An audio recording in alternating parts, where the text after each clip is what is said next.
What is up, YouTube? And today we're just going to be ranking the limited characters you can get from the Selector for the Origin update, which is coming in about 4 days. So we'll be able to get pretty much a free limited character, and I'm just going to be ranking them in this tier list for you guys. You can see that we have these characters that will be separated into 4 tiers. We have the best picks, decent characters, okay characters, and meh, which means that they're pretty bad. Now, just keep in mind, I'm going to be ranking these characters for you guys, considering both PvE and PvP, because you can't really just focus on one game mode nowadays. So we're just going to be taking into account both game modes and just, the entire, content that Epic 7 has to offer. Starting off, we have Afternoon Soak Flan on the right here. You can see she's one of the best characters in the game, just because she's super oppressive as a damage dealer in both PvP and PvE. She's pretty good, so right off the bat she's going to be one of the best picks. Next we have a mid. Honestly, she's like a decent cleave speed opener, but I think she needs a buff because she gets outsped by a lot of stuff now and countered by a lot of stuff.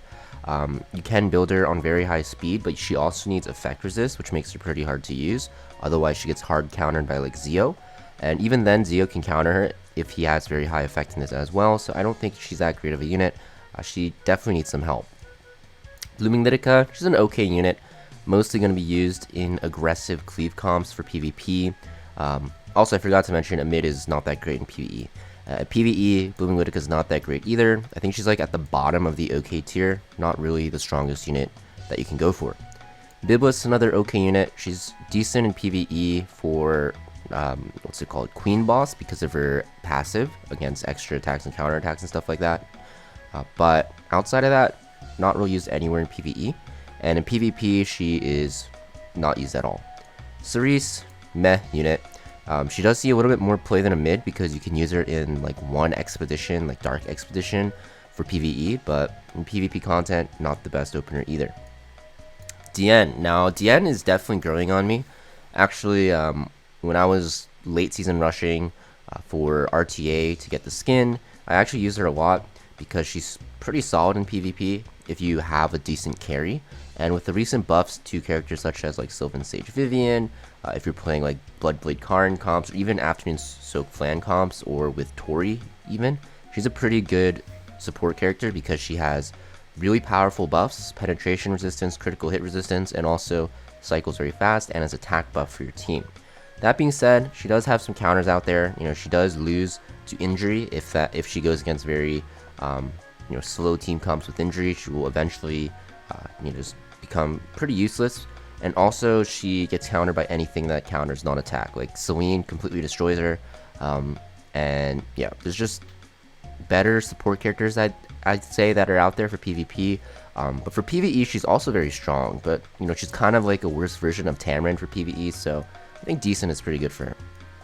Fairy Tail Tenebria, okay opener, needs really good gear to work, needs to be very fast on high effectiveness for PvP. In PvE, you're not going to use her anywhere, so we're going to keep her there.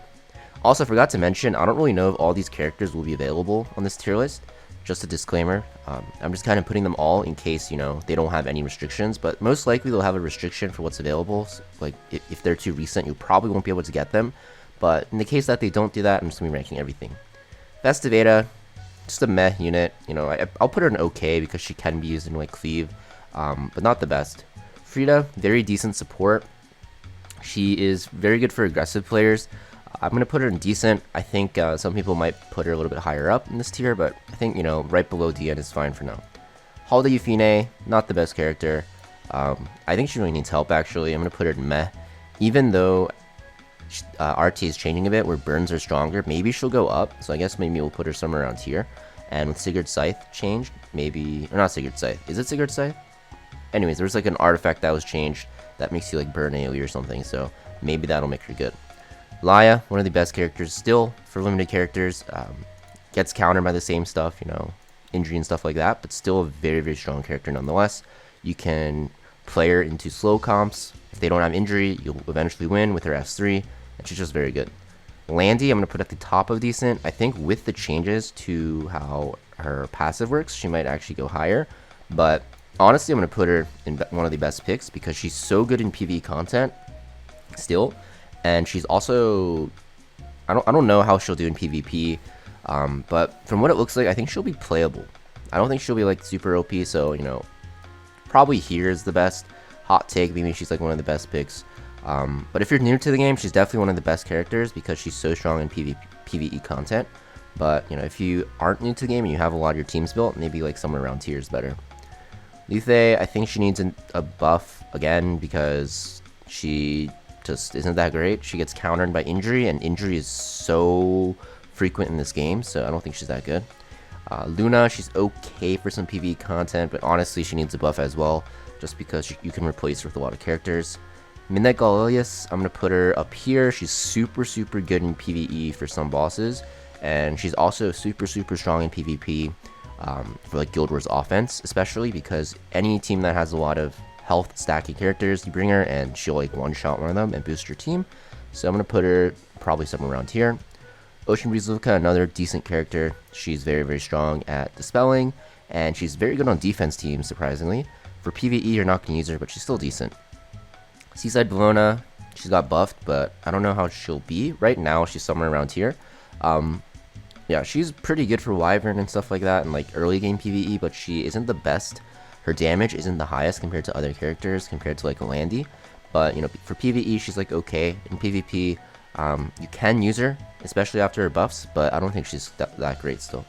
Summer Break Charlotte, definitely fallen out of the meta. She used to be very good when she first came out for like aggressive players, but nowadays she's just not that great. Summertime Hysteria, I'd say she's decent with her exclusive equipment, very strong in like aggressive cleave comp, so I'm going to put her like somewhere around here. I actually use her a lot in Guild Wars offense, and I think a lot of cleavers like to use her as well. Next up we have Tori. So Tori, one of the best characters in the game. Is she better than Afternoon Soak Flan?